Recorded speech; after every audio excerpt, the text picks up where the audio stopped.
Hello, welcome to Nature Calls. In this video, I'm going to talk to you about wrapping your Tesla and my personal experience wrapping my own Tesla.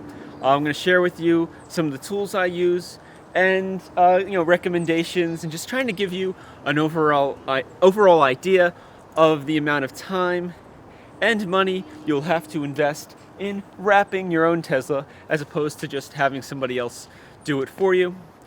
I went the wrap your own Tesla route, and I'll give you my personal feedback on that.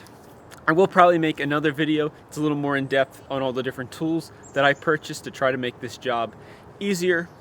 But let's get into it. So first off, the tools. They are not from Zappos. This is just a box.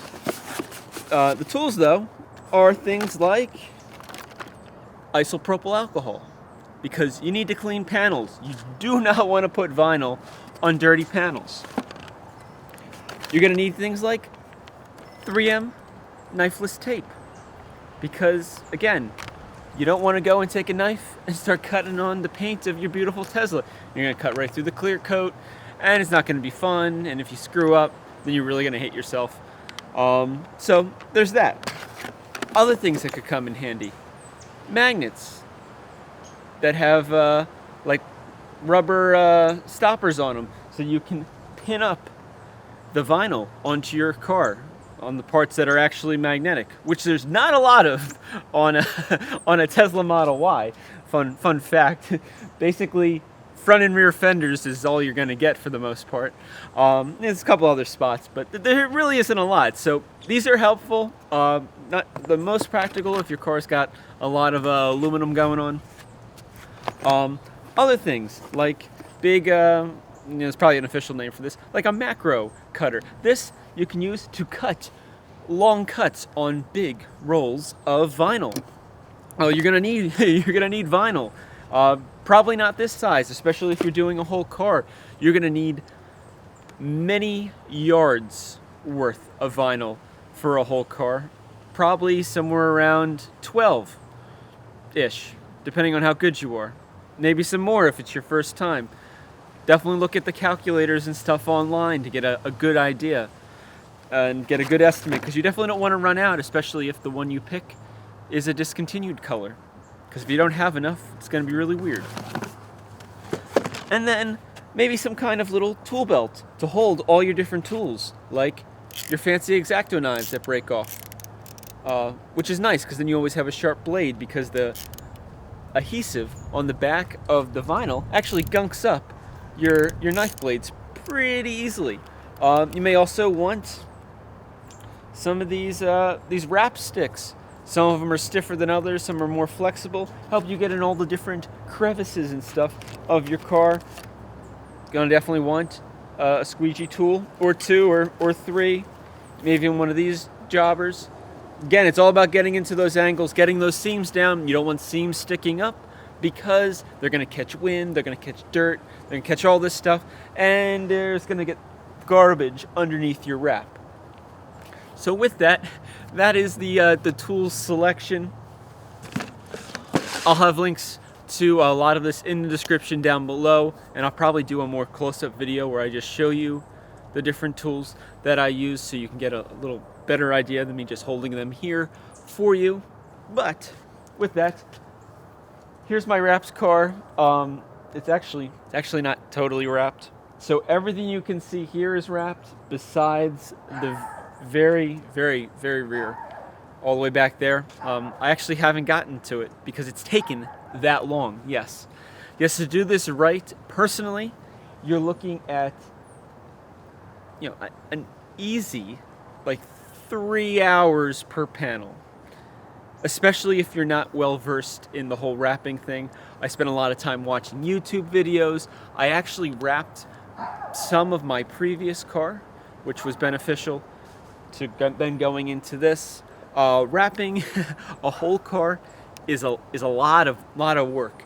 I don't have an exact tally, but I want to say there's probably like 30 hours worth of wrapping in this car, and there's probably another, I don't know, I say 12, hopefully less than that, to go. I still have to do the left and right rear fender, and the bumper.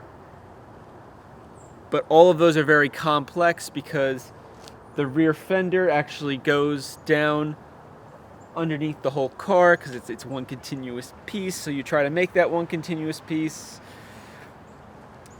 Really interesting. I'll take you guys off and I'll show you some of this stuff. But it's been quite a learning experience.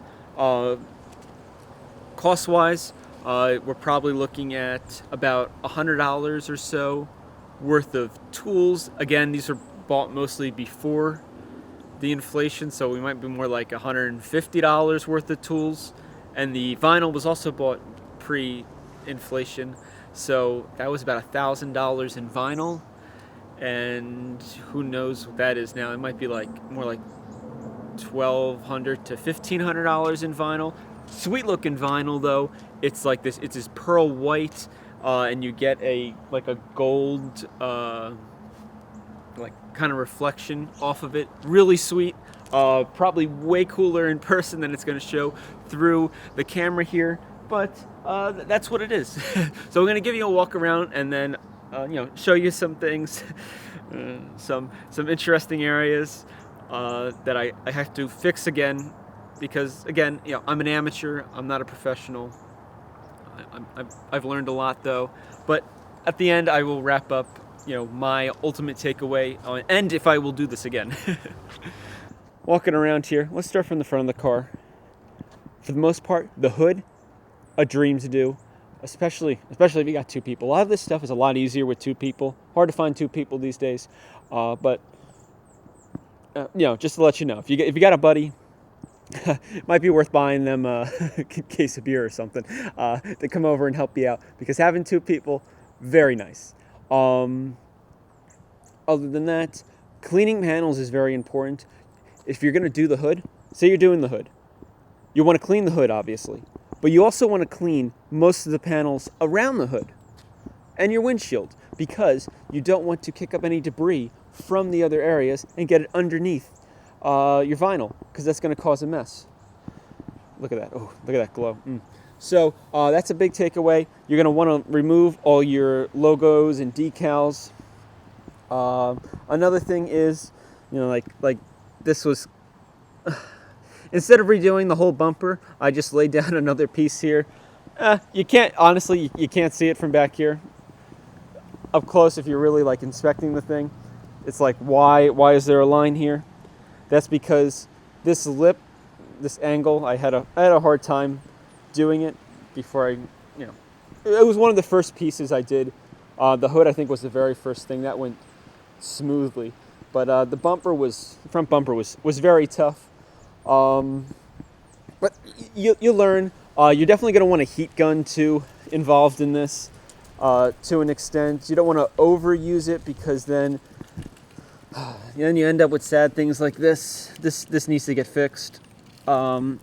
This angle is really terrible. I probably just need to make it two pieces. Technically, a professional wrapper would be able to do most of this in one piece, from what I've watched online and watching professional people wrap Tesla Model 3s. What else is interesting? Oh, the quarter panel, rear quarter adventure. So your rear quarter's here, right? But the piece runs all the way to the front of your car. Well, technically, you should make all that one piece. That is a crazy amount of work. So what I did was, on this side, because this side's actually done there, I just ran a piece that ends right up here. So it matches this line here. Boom. This part is still not done.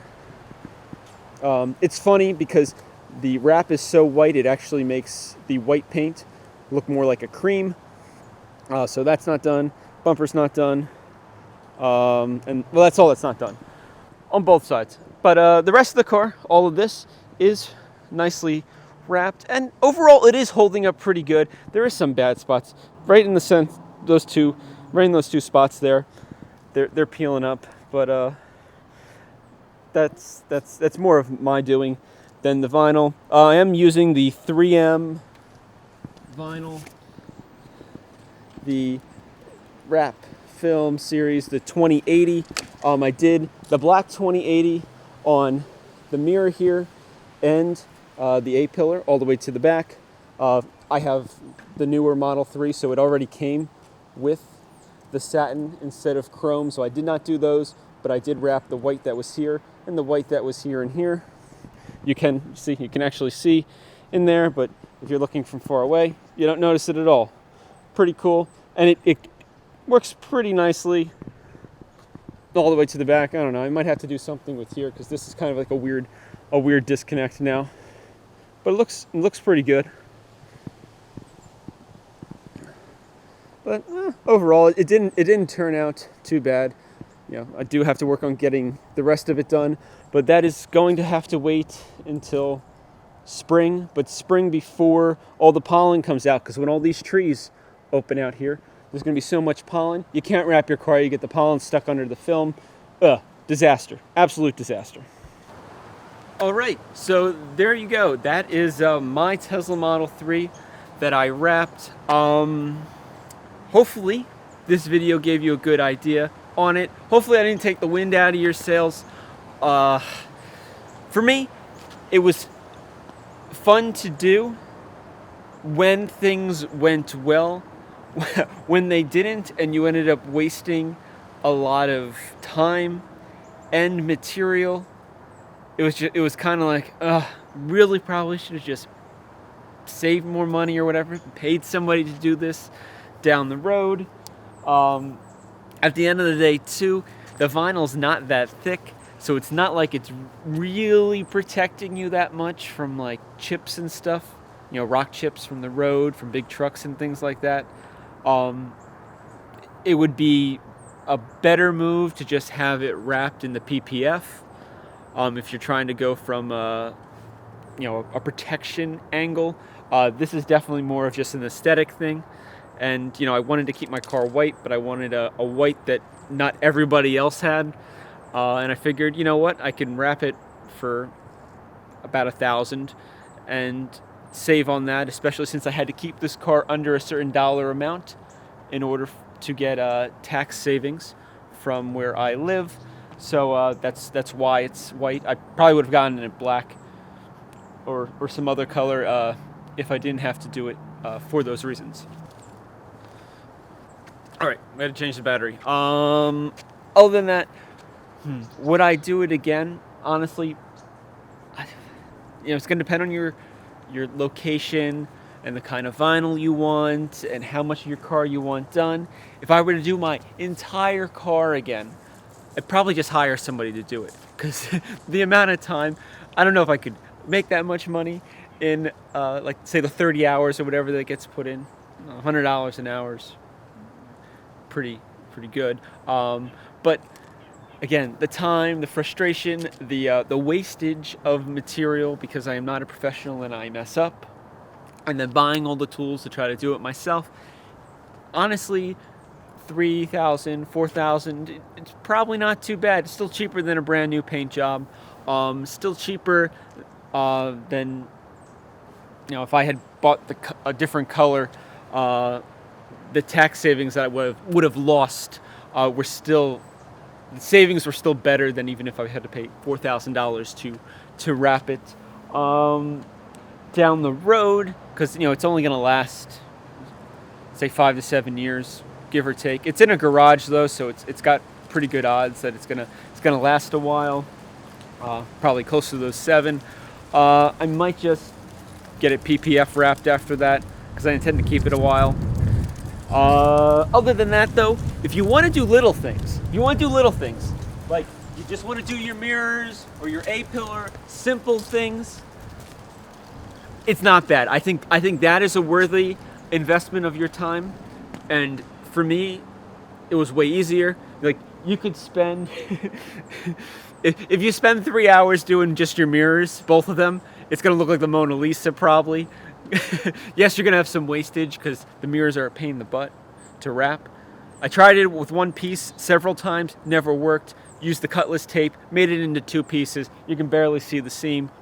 Beautiful. I think something like that's worth your time. Same thing with the A-pillar, pretty straightforward there. The whole car, though, it's a lot of time invested. But that's up to you. That's up to you. But hopefully this video gave you an idea. Hopefully I didn't, really take the wind out of anybody's sails of like, oh, I'm gonna do this myself. Just trying to be realistic with you on my experience, especially since I don't have a background in wrapping cars. I have wrapped other parts of other cars I've owned, but never tried to do a whole car. And I feel like it was quite a challenge. We'll put it that way. All right, with that, thank you for watching. Hopefully you enjoyed this beautiful video. And as always, thank you for watching and have an excellent day.